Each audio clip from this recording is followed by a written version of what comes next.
मित्रों, महाभारत की कथा में कई ऐसे रहस्यमय और भावनात्मक क्षण हैं जो आज भी लोगों के मन में अनेक प्रश्न पैदा करते हैं। ऐसा ही एक क्षण है जब चीरहरण की पीड़ा से गुजरने के बाद द्रौपदी कर्ण से मिलने अकेली जाती है। यह प्रश्न हर किसी के मन में उठता है कि आखिर द्रौपदी क्यों गई थी कर्ण से मिलने, वह भी अकेली। क्या यह सिर्फ बदला लेने की भावना थी या उस अपमान का सामना करने की चाह जो उसने बड़ी सभा में झेला था। इस वीडियो में हम जानेंगे चीरहरण के बाद द्रौपदी और कर्ण के उस रहस्यमय मिलन की सच्चाई जो शायद महाभारत की सबसे अनसुनी घटनाओं में से एक है। आइए इतिहास के पन्नों को पलटते हैं और खोजते हैं इस मुलाकात के पीछे छुपी भावना, पीड़ा और रहस्य को। वह सिर्फ एक स्त्री नहीं थी, वह युगों की पीड़ा थी, न्याय की पुकार थी। और वह सिर्फ एक योद्धा नहीं था, वह शौर्य था पर अधूरे प्रेम की छाया। एक दिन जब पूरी दुनिया युद्ध की ओर बढ़ रही थी, एक नारी उस योद्धा से मिलने अकेली चली गई जिसने उसे कभी सबसे बड़ा अपमान दिया था। पर क्यों द्रौपदी ने उसी कर्ण से मिलने की जिद की जिसने उसे बेश्या कहा था? क्या उस मुलाकात ने इतिहास बदल दिया? जानने के लिए देखिए एक ऐसी कहानी जो सिर्फ महाभारत नहीं बल्कि क्षमा और पश्चाताप की अमर गाथा है। पंचाल की राजकुमारी, पांडवों की पत्नी और युगों के अन्याय की साक्षी द्रौपदी। उसने धीमे स्वर में कृष्ण से कहा, हे माधव, मुझे सूर्य पुत्र कर्ण से अकेले मिलना है। कृष्ण चौंके, कर्ण? वही कर्ण जिसने तुम्हें बड़ी सभा में बेश्या कहा था? द्रौपदी ने कहा, हाँ वही कर्ण, परंतु मेरे हृदय में कुछ प्रश्न हैं जो केवल वही उत्तर दे सकता है। और इस युद्ध से पहले मैं अपने प्रश्नों का उत्तर जानना चाहती हूँ। कृष्ण कुछ क्षण के लिए शांत रहे, फिर मुस्कुराए और कहा, जाओ द्रौपदी, लेकिन जान लो जो उत्तर वहां मिलेंगे वह तुम्हें बदल सकते हैं।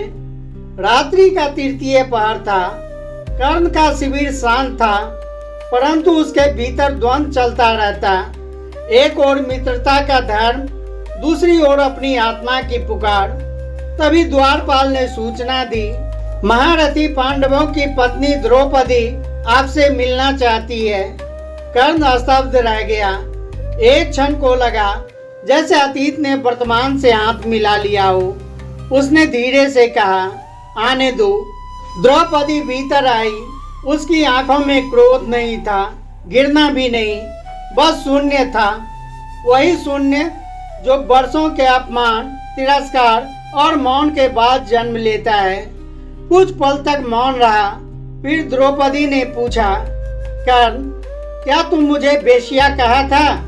क्या मेरी मर्यादा इतनी छोटी थी कि भरी सभा में मेरी अस्मिता का चीरहरण होता रहा और तुम उस पर हंसते रहे? कर्ण की दृष्टि नीचे झुक गई, उसका गला रूंध गया। फिर कर्ण ने कहा, हाँ कहा था, लेकिन वह मेरे शब्द नहीं थे, वह मेरा आहत, मेरा आत्मसम्मान था। उस दिन तुमने सबके सामने मुझे ठुकरा दिया था, एक सूत पुत्र कहकर मेरा तिरस्कार किया था। मैं भी उसी चोट से घायल था। द्रौपदी, वह अपराध मेरे जीवन का सबसे बड़ा कलंक है। द्रौपदी की आंखें भर आई। उसने कहा, कर्ण, अगर मैंने तुम्हें उस दिन ना ठुकराया होता तो क्या आज सब कुछ अलग होता? कर्ण की आंखें नीली रात में जलने लगी। कर्ण ने कहा, हाँ बहुत कुछ अलग होता। शायद यह युद्ध ना होता, शायद मैं अधर्म के पक्ष में खड़ा ना होता, शायद तुम मेरी अर्धांगिनी होती और मैं वह होता जो तुम्हारे सम्मान के लिए अपने प्राण दे देता। द्रौपदी मौन थी। फिर उसने पूछा, क्या आज भी तुम मुझे उसी नज़र से देखते हो? कर्ण ने उत्तर दिया, अब मैं तुम्हें उस स्त्री की नज़र से देखता हूँ जिसके आंसुओं ने मेरी आत्मा को जलाया है। मैं हर रात अपने उस अपराध को याद करता हूँ। मैं सूर्य पुत्र होकर भी अपने कर्मों से कलंकित हूँ। द्रौपदी के चेहरे पर करुणा फैल गई। वह बोली, जब कृष्ण ने मुझे बताया कि तुम भी कुंती पुत्र हो, तब मेरे भीतर कुछ टूटा और कुछ जुड़ गया। मेरे मन में एक क्षण को यह आया कि यदि मेरे 5 पति मेरी लाज न बचा सके तो शायद एक कर्ण बचा सकता था। कर्ण एक पल के लिए स्तब्ध रह गया। फिर उसने कहा, तो क्या अगर समय पलट जाए तो क्या तुम मुझे स्वीकार कर सकते थे? द्रौपदी की आंखों से आंसू बहने लगे। अगर समय ने मुझे अवसर दिया होता, तुम अधर्म के पथ पर न जाते तो शायद हाँ, मैं तुम्हारी हो सकती थी। कर्ण के नेत्रों में पश्चाताप की अग्नि धधक उठी। उसने द्रौपदी के सामने मस्तक झुका दिया और कहा, द्रौपदी, इस जीवन में अगर मुझे मृत्यु से पहले कुछ मांगने का अधिकार मिले तो मैं यही मांगूंगा कि तुम मुझे क्षमा कर दो। द्रौपदी ने उत्तर दिया, तुम्हें क्षमा करना केवल मेरा अधिकार नहीं, यह उन सभी स्त्रियों का अधिकार है जो आज भी समाज में किसी सभा में अपमानित हो रही है। पर मैं इतना कह सकती हूँ कि यदि तुम अधर्म का साथ छोड़ दो तो मेरे आंसू व्यर्थ नहीं जाएंगे। कर्ण ने उत्तर दिया, अब बहुत देर हो चुकी है द्रौपदी, मैं अधर्म का नहीं अपने वचनों का बंदी हूँ। यह कहकर कर्ण बाहर निकल गया। रात्रि के अंधकार में वह छाया की भांति विलीन हो गया। वह भेंट फिर कभी नहीं हुई। परंतु युद्ध के अंतिम क्षणों में जब कर्ण रथ से गिरकर मरणासन में पड़ा था और भगवान श्री कृष्ण उसके पास आए, तब कर्ण ने उसे कुछ मांगा नहीं, बस एक प्रार्थना की, हे केशव, द्रौपदी के आंसू व्यर्थ न जाए। हे वासुदेव, क्या द्रौपदी जान गई कि मैं उसका अपराधी हूँ और मैं पश्चाताप की आग में जल रहा हूँ? कृष्ण मौन रहे। क्या वह मुझे कभी क्षमा करेगी? कृष्ण ने उत्तर नहीं दिया, पर उसकी आंखों से 2 बूंद आंसू गिरे और कर्ण समझ गया कि क्षमा मिल चुकी है। पर उस क्षमा की पीड़ा उसकी मृत्यु से भी गहरी थी। कर्ण ने एक अंतिम वाक्य कहा, हे माधव, जब मेरे प्राण इस शरीर को छोड़ दे तब एक बार, बस एक बार द्रौपदी से कहना कि जिस सभा में मैंने उसे तोड़ा था उस सभा का सबसे टूटा हुआ पुरुष मैं था। और इतना कहकर सूर्यपुत्र कर्ण ने अपनी आंखें मूंद ली। कुछ दिन बाद युद्ध समाप्त हो गया। शिविर में द्रौपदी अकेली बैठी थी। कृष्ण आए और धीरे से एक वस्तु उसके हाथों में रख दी, एक सोने का अर्धचंद्राकार ताबीज। यह कर्ण के पास था। श्री कृष्ण ने द्रौपदी से कहा, मरते समय तुम्हारा नाम उसकी सांसों में बसा था। द्रौपदी ने उस ताबीज को अपनी हथेली में देखा और धीरे धीरे उसकी आंखें नम हो गई। उसने कहा कुछ नहीं, बस आंखें मूंद ली, पर उस मौन में एक संकल्प जन्म ले चुका था। अब कोई सभा फिर किसी नारी को अपमानित न कर सके। मैं अब केवल द्रौपदी नहीं, अब समस्त नारी जाति की प्रतिनिधि बनूंगी। अंतिम भाव। कर्ण मरकर भी जीवित रहा। द्रौपदी की आंखों के आंसू में और द्रौपदी के अपमान से उठकर इतिहास की अमर स्त्री बन गई, जिसने क्षमा को हथियार बनाया और क्रांति को जन्म दिया।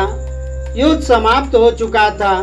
कौरवों की सेना का अंत हो चुका था। कुंती विलाप कर रही थी। गंधारी मौन तपस्या में जा चुकी थी। अर्जुन शांत था, पर भीतर से विखंडित। युधिष्ठिर के सिर पर राज मुकुट था, पर मन में अपराध बोध की जंजीरें। पर एक हृदय था जो अभी धड़क रहा था।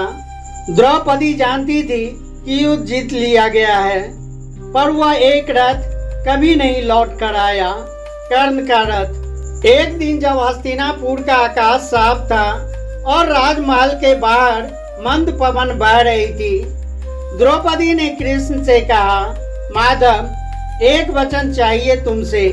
कृष्ण मुस्कुराए। द्रौपदी, मांगो, जो भी मांगोगे सत्य होगा। द्रौपदी ने कहा, मुझे उस स्थान पर ले चलो जहाँ पर कर्ण मारा गया था। जिस धरा पर उसका रक्त गिरा मुझे उसे छूना है।